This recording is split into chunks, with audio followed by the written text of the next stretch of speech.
ഹാഡിയർ scheme 2024 നിങ്ങൾക്കൊക്കെ സന്തോഷമുള്ളൊരു വാർത്തയുണ്ട് കേട്ടോ. കാരണം സാധാരണ നമ്മൾ കേരള എഞ്ചിനീയറിംഗ്, ഫാർമസി അല്ലെങ്കിൽ architecture, medical and medical allied കോഴ്സുകളുടെ ആപ്ലിക്കേഷൻ കൊടുത്തു കഴിഞ്ഞിട്ടുണ്ടെങ്കിൽ പിന്നീട് നമുക്ക് പുതുതായിട്ട് കാറ്റഗറി ക്ലെയിം ചെയ്യാൻ പറ്റാറില്ല. പിന്നെ പറ്റാറ് NRI മാത്രമാണ്, NRI അല്ലെങ്കിൽ മൈനോറിറ്റി മാത്രമാണ്. പക്ഷേ ഈ തവണ കുറച്ചും കൂടി ഇതായിട്ട് നമുക്ക് എൻട്രൻസ് കമ്മീഷൻ ഒരു ഇത് തരുന്നുണ്ട്. നമുക്കത് എന്താണെന്നുള്ളത് നോക്കാം. അപ്പോൾ ഈ ഒരു നോട്ടിഫിക്കേഷൻ എഞ്ചിനീയറിംഗ്, ഫാർമസി മാത്രമുള്ളവർക്കല്ല, architecture, medical and medical allied കോഴ്സുകൾ എടുക്കുന്നവർക്കൊക്കെ ആയിട്ടുള്ളൊരു നോട്ടിഫിക്കേഷനാണ് കേട്ടോ. അപ്പോൾ പുതുതായിട്ട് NRI, മൈനോറിറ്റി കാറ്റഗറി ക്ലെയിമുകൾ കൂട്ടിച്ചേർക്കാനുള്ള അവസരം എൻട്രൻസ് കമ്മീഷൻ തന്നേക്കാണ്. അപ്പോൾ കുറച്ച് പേരൊക്കെ ചോദിച്ചല്ലോ, ഈ EWS ചെയ്യാൻ പറ്റുമോ അല്ലെങ്കിൽ വേറെ OBC കൊടുക്കാൻ പറ്റുമോ എന്നൊക്കെ ഉള്ളത്. അപ്പോൾ അതിനുള്ളൊരു അവസരം എൻട്രൻസ് കമ്മീഷൻ തന്നേക്കുവാണ്. നമുക്കതെന്താണെന്നുള്ളത് നോക്കാം. സംസ്ഥാനത്തെ പ്രൊഫഷണൽ ഡിഗ്രി കോഴ്സുകളിലെ അധ്യയന വർഷത്തെ പ്രവേശനത്തിനായിട്ട് നിശ്ചിത സമയത്തിനകം പ്രവേശന പരീക്ഷാ കമ്മീഷണർക്ക് ഓൺലൈൻ അപേക്ഷയോടൊപ്പം NRI, മൈനോറിറ്റി കാറ്റഗറി ക്ലെയിമുകൾ സമർപ്പിക്കാൻ കഴിയാതിരുന്ന വിദ്യാർത്ഥികൾക്ക് പുതുതായിട്ട് ചേർക്കുന്നതിനായിട്ടുള്ള അവസരം 24/6/2024 വൈകിട്ട് 6 മണി വരെ ലഭ്യമാക്കിയിട്ടുണ്ട്. അപ്പോൾ നമുക്ക് NRI എന്ന് പറയുമ്പോൾ നമുക്ക് എഞ്ചിനീയറിംഗ്, ഫാർമസി കോഴ്സുകൾക്ക് NRI അഡ്മിഷൻ എൻട്രൻസ് കമ്മീഷൻ അല്ല നടക്കുന്നത്. മെഡിക്കൽ ആൻഡ് മെഡിക്കൽ അലൈഡ് കോഴ്സുകൾക്കാണ് NRI അഡ്മിഷൻ നടത്തുന്നത് എൻട്രൻസ് കമ്മീഷനാണ്. അപ്പോൾ ചിലപ്പോൾ എല്ലാവർക്കും അത് വന്നിട്ടുണ്ടാവും, പക്ഷെ അതെല്ലാവരും കൊടുക്കണം എന്ന് ആവശ്യമില്ല. നമുക്ക് NRI കോട്ടയിലേക്ക് നമുക്ക് വേണം സീറ്റ് എന്നുണ്ടെങ്കിൽ മാത്രം കൊടുത്താൽ മതി.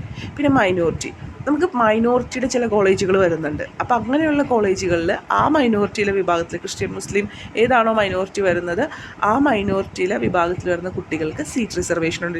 ഇത്ര % ഓഫ് സീറ്റ് റിസർവേഷൻ ഉണ്ട്. അപ്പം മൈനോറിറ്റി നമ്മൾ ക്ലെയിം ചെയ്ത് നേടിയിട്ടുണ്ടെങ്കിൽ നമുക്ക് ആ ഒരു സീറ്റിലേക്കും കൂടി ആവശ്യമുണ്ടെങ്കിൽ ഓപ്ഷൻസ് കൊടുക്കാൻ പറ്റും. അങ്ങനെ ഒരു ഇത് വേണ്ട എന്നുണ്ടെങ്കിൽ കൊടുക്കണ്ട, പക്ഷേ നിങ്ങൾ മൈനോറിറ്റി ക്ലെയിം ചെയ്തിട്ടേക്കാം, ഓപ്ഷൻസ് വേണമെങ്കിൽ കൊടുത്താൽ മതിയല്ലോ. പിന്നെ മറ്റ് കാറ്റഗറി ക്ലെയിമുകളുമാണ് ഇവിടെ പറഞ്ഞേക്കുന്നത് കേട്ടോ. അപ്പോൾ അതിനായിട്ട് നിങ്ങൾ ചെയ്യേണ്ടത് കീമിൻ്റെ വെബ്സൈറ്റ് കീമിൻ്റെ വെബ്സൈറ്റിലൂടെ കാൻഡിഡേറ്റ് പോർട്ടൽ ഓപ്പൺ ആക്കുക. അതിനുശേഷം റിസർവേഷൻ ക്ലെയിം എന്ന മെനു ക്ലിക്ക് ചെയ്തിട്ട് NRI, മൈനോറിറ്റി കാറ്റഗറി ക്ലെയിമുകൾ എന്നിവ ആവശ്യാനുസരണം കൂട്ടിച്ചേർക്കാവുന്നതാണ്. മനസ്സിലായല്ലോ? ഞാൻ പറയുവാണ്, ഇത് ഓൾറെഡി ചെയ്തു പോയേക്കണവർ വീണ്ടും ചെയ്യണ്ട. പക്ഷേ നിങ്ങൾ അപ്ലൈ ചെയ്ത സമയത്ത് കൊടുത്തില്ല, ഇപ്പോൾ നിങ്ങൾക്കത് ക്ലെയിം ചെയ്യണം എന്നുണ്ടെങ്കിൽ മാത്രം ഈ പറയുന്ന കാര്യങ്ങൾ ചെയ്താൽ മതി കേട്ടോ. അപ്പോൾ റിസർവേഷൻ ക്ലെയിം എന്ന മെനു ക്ലിക്ക് ചെയ്തിട്ട് ഏതാണോ നിങ്ങൾക്ക് വേണ്ടത് അതിൻ്റെ സർട്ടിഫിക്കറ്റുകൾ, ആ ക്ലെയിമുകൾ കൊടുക്കുക. അത് റിലേറ്റഡ് ആയിട്ടുള്ള സർട്ടിഫിക്കറ്റ് ക്ലിയറായിട്ട് PDF ആയിട്ട് പറഞ്ഞിരിക്കുന്ന ഫോമാറ്റിൽ അപ്ലോഡ് ചെയ്യുക കേട്ടോ. ക്ലിയർ ആവാന്നുള്ളത് ഇമ്പോർട്ടൻ്റ് ആണ് കേട്ടോ. ഇത് സോഫ്റ്റ്വെയർ ആണ് റീഡ് ചെയ്യുന്നത്. സോ നമ്മൾ മനുഷ്യരെ പോലെ സൂക്ഷിച്ചൊന്നാൽ ചിലപ്പോൾ അതിന് റീഡ് ചെയ്യാൻ ബ്ലറൊക്കെ ആയിട്ടിരുന്നാൽ അതിന് റീഡ് ചെയ്യാൻ പറ്റില്ല. സോ അതുകൊണ്ട് നിങ്ങൾക്ക് അവിടെ പിന്നീട് അപ്ലോഡ് ചെയ്യാൻ പറ്റും. അപ്ലോഡ് ചെയ്യാൻ പറയും, അല്ലെങ്കിൽ നിങ്ങൾക്ക് ആ ക്ലെയിം കിട്ടില്ല. സോ അതുകൊണ്ട് PDF ആക്കുമ്പോഴേ ക്ലിയറായിട്ട് നല്ല രീതിയിൽ സ്കാൻ ചെയ്ത് PDF ആക്കാൻ ശ്രമിക്കുക. പിന്നെ ഇനി ചില സർട്ടിഫിക്കറ്റുകൾക്ക് നമുക്ക് 2 സർട്ടിഫിക്കറ്റുകൾ ഒരുമിച്ച് ഒരു പ്ലേസിൽ ഇതായിട്ട് വെക്കേണ്ട വരുവാണെങ്കിൽ, അങ്ങനെ ഒരു ഇതുണ്ടോ എന്നുള്ളത് നിങ്ങൾ നോക്കുക. അങ്ങനെ വരുവാണെങ്കിൽ ഈ രണ്ടും കൂടി ഒറ്റ സർട്ടിഫിക്കറ്റായിട്ട് മെർജ് ചെയ്തിട്ടാണ് ചെയ്യുക. അതായത് ഒരു ക്ലെയിമിന് അവിടെ സാധാരണ നമുക്ക് ഒരു സർട്ടിഫിക്കറ്റാണ് നമ്മൾ കൊടുക്കുന്നത്. ഇനി ഇൻ കേസ് എന്തെങ്കിലും അത് പ്രൂഫ് ചെയ്യാൻ 2 സർട്ടിഫിക്കറ്റുകൾ അവിടെ ആവശ്യമുണ്ട്. ഇപ്പോൾ നേറ്റിവിറ്റി പ്രൂഫിൻ്റെ കാര്യം എടുക്കുക. ഇപ്പോൾ നിങ്ങൾ കേരളത്തിൽ പുറത്ത് ജനിച്ച ഒരാളാണ്, നിങ്ങളുടെ ഫാദർ കേരളത്തിൽ ജനിച്ചു എന്നുള്ള ആനുകൂല്യം കൊണ്ടാണ് നിങ്ങൾ നേറ്റിവിറ്റി കേരളീയരാണെന്ന് തെളിയിക്കുന്നതെങ്കിൽ നമ്മൾ എന്ത് ചെയ്യണം? നമ്മുടെ അദ്ദേഹത്തിൻ്റെ പ്ലേസ് ഓഫ് ബർത്ത്, അതായത് കേരളത്തിലാണ് ജനിച്ചതെന്നുള്ള ജനന സർട്ടിഫിക്കറ്റ് തെളിയിക്കുന്ന ഏതെങ്കിലും ഒരു പ്രൂഫ്, പാസ്പോർട്ട് ആയാലും മതി. അതും നമ്മളും അദ്ദേഹം തമ്മിലുള്ള ബന്ധം, അതായത് അദ്ദേഹത്തിൻ്റെ മകനാണ് അല്ലെങ്കിൽ മകളാണ് എന്ന് തെളിയിക്കുന്ന, ആ ബന്ധം തെളിയിക്കുന്ന 2 സർട്ടിഫിക്കറ്റുകൾ ഉണ്ടാവും. അപ്പോൾ അത് രണ്ടും കൂടി മെർജ് ചെയ്തിട്ട് അവിടെ ഒരു പ്ലേസ് ഉള്ളൂ നേറ്റിവിറ്റി സർട്ടിഫിക്കറ്റ് അപ്ലോഡ് ചെയ്യാൻ. അപ്പോൾ മെർജ് ചെയ്തിട്ട് ഒറ്റ PDF ആയിട്ടാണ് അപ്ലോഡ് ചെയ്യേണ്ടത്.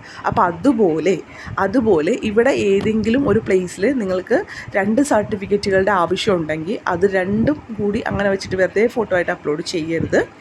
അത് രണ്ടും PDF ആക്കുക. അതിനുശേഷം മെർജ് ചെയ്ത് ഒറ്റ ഇതിലേക്കാക്കുക. എന്നിട്ടാണ് അവിടെ അപ്ലോഡ് ചെയ്യേണ്ടതെന്നുള്ള കാര്യം കൂടി ഓർക്കുക. അങ്ങനെ ഉണ്ടോ എന്നുള്ളത് എനിക്ക് ഉറപ്പില്ല. ഞാൻ പറയുന്നത് നിങ്ങൾക്ക് അങ്ങനെ ഒരു സാഹചര്യം ഉണ്ടെങ്കിൽ എന്നുള്ള കാര്യമാണ് ഞാൻ പറയുന്നത് കേട്ടോ. ഇപ്പോൾ നിങ്ങൾ ചെയ്യുമ്പോൾ, അത് എവിടെയാണെങ്കിലും നിങ്ങൾ ചെയ്യുമ്പോൾ അങ്ങനെയാണ് ചെയ്യേണ്ടത്.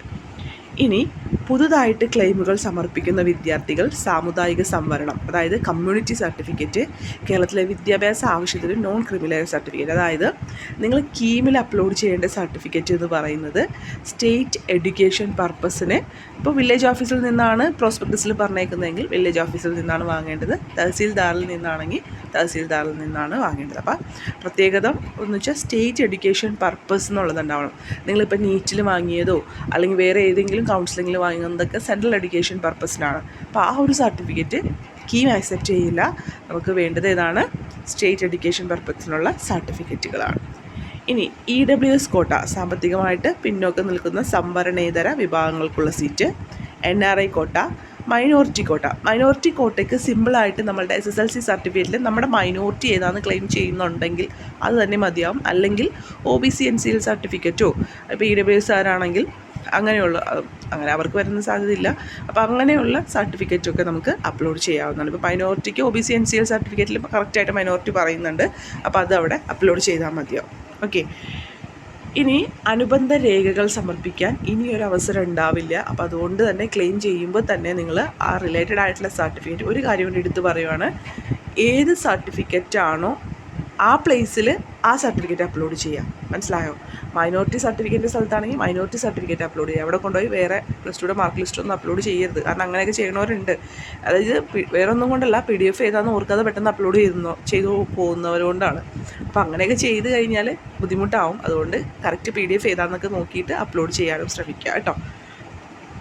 ഇനി പുതുതായിട്ട് NRI, മൈനോറിറ്റി, കാറ്റഗറി ക്ലെയിമുകൾ സമർപ്പിക്കുന്നതിന് മുമ്പ് പ്രവേശന പരീക്ഷാ കമ്മീഷണറുടെ വെബ്സൈറ്റിൽ ലഭ്യമാക്കിയിട്ടുള്ള 2024-25 അധ്യയന വർഷത്തിലെ സംസ്ഥാന എഞ്ചിനീയറിംഗ്, ആർക്കിടെക്ചർ, ഫാർമസി, മെഡിക്കൽ അനുബന്ധ കോഴ്സുകളുടെ പ്രവേശനം സംബന്ധിച്ച് വിശദാംശങ്ങൾ ഉൾപ്പെടുന്ന പ്രോസ്പെക്ടസ്, അതായത് പ്രോസ്പെക്ടസിലാണ് ഏതൊക്കെ സർട്ടിഫിക്കറ്റ് ഏതൊക്കെ കാറ്റഗറിക്ക് വേണം എന്നുള്ളത് പറഞ്ഞേക്കുന്നത്. സോ ആ ഒരു പ്രോസ്പെക്ടസ് നന്നായിട്ട് വായിച്ചിട്ട് അത് റിലേറ്റഡ് ആയിട്ടുള്ള സർട്ടിഫിക്കറ്റുകളാണ് അപ്ലോഡ് ചെയ്യേണ്ടത് കേട്ടോ. അപ്പോൾ ഇത് വലിയൊരു നല്ല ചാൻസാണ്. കാരണം കുറേ പേര് ചോദിച്ചു കണ്ടു ഇനി ചേർക്കാൻ പറ്റുമോ എന്നുള്ളത്.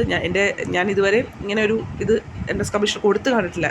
കാരണം NRI ഒക്കെ കൊടുക്കാറുണ്ട്, മൈനോറിറ്റിയും കൊടുക്കാറുണ്ട്. പക്ഷേ മറ്റ് സർട്ടിഫിക്കറ്റുകൾ അപ്ലോഡ് ചെയ്യാനായിട്ടൊരു സമയം തന്നേക്കുന്നത് നിങ്ങൾ സോ ബ്ലെസ്ഡ്.